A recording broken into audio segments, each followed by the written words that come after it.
Hi, this is Haley Anderson. This is week 6 of theater management for East Texas A&M University. This week we are discussing chapter 5 from Webb's book and chapter 7 from Ryan's book. I will say this is the first week that I have found Webb's book more intriguing than Ryan's. Typically, I am a fan of the way Ryan has explanations. But I felt like Webb's explanations were more in-depth and more societally relevant and connected. So I will start with Ryan's. These are both related to financial management. So I will say Ryan's chapter initially off the bat was intimidating, I felt, from a personal perspective, just because I myself am not a great math student. And so seeing all the number lines kind of reminded me of doing a FAFSA or attempting to do taxes this year, because this is the first year I've owned a house. And so it was an intimidating perspective. But then as the chapter went on, the chapter made more sense. So for me, I kind of had to work my way backwards. Once I had read the chapter, I had to go backwards to kind of get a full grasp on it. I enjoyed the sections on agency and leasing. I found the leasing segment helped me make more sense of why it is complicated for theater companies to get bank loans.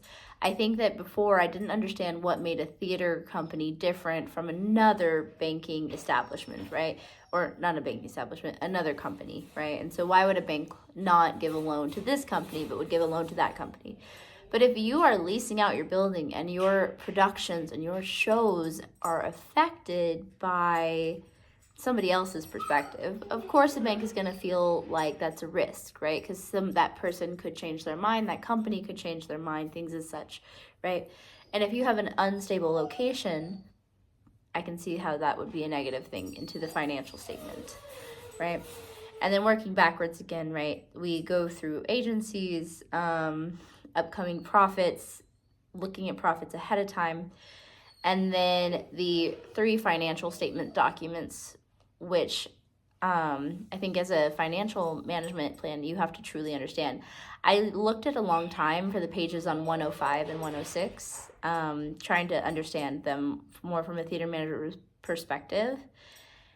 And I can truly say that I believe that, and he mentions it in the chapter, that you don't have to have an accountant credibility, right, or certification to be a theater manager.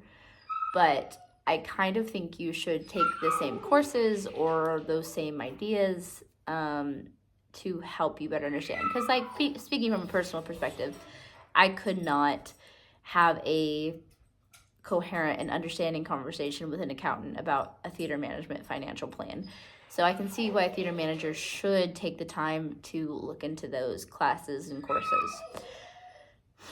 Chapter 5 for Webb, in a different point, I enjoyed the personal perspectives, the personal stories provided into Webb's.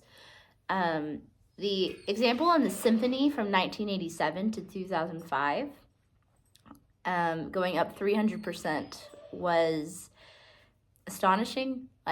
Then that was not a society that I feel had as much differences as if you were to look at now, 2025 compared to 2005, right?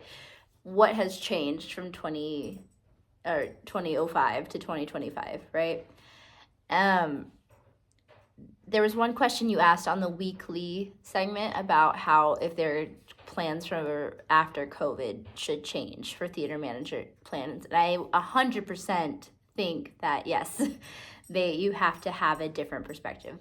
If you look at the increase in subscriptions, right, they've gone up, just alone on Netflix, they went up 80% from 20 from 2020 to 2021, right? Now that's changed and shifted over time. But if you look at just natural entertainment subscriptions, of course, if you looked at 2005 to 2025 for a symphony and their cost to perform, right, I'm sure would show that same level increase. Sorry, I'm looking at my notes. Let's see.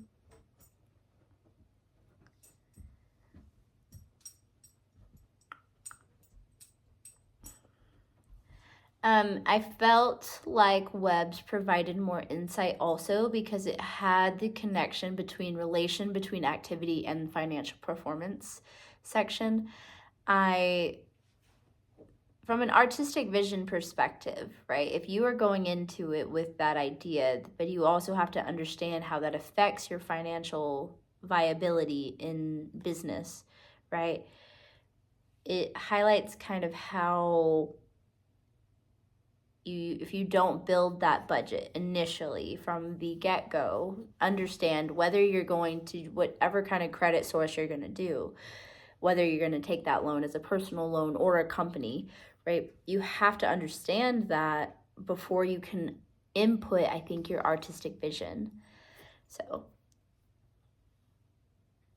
this chapter, well, this reading, both of them, was a lot of financial numbers. And I think from reading it from a perspective of somebody that's not their strong suit, right, it took some time to understand what this was saying. But I think ultimately you can kind of sum it up into what is economically viable for a theater, and how do you, if you are the theater manager, how do you make sure that you have this economic viability and that you can explain it to not only other artistic minds, right, but that you can talk to an accountant, you can talk to a bank manager and prove your points artistically and economically and mix the two industries together. So I will say this is not one of my stronger discussions, but I did find these intriguing. So I will see you next week. Thank you. Bye-bye.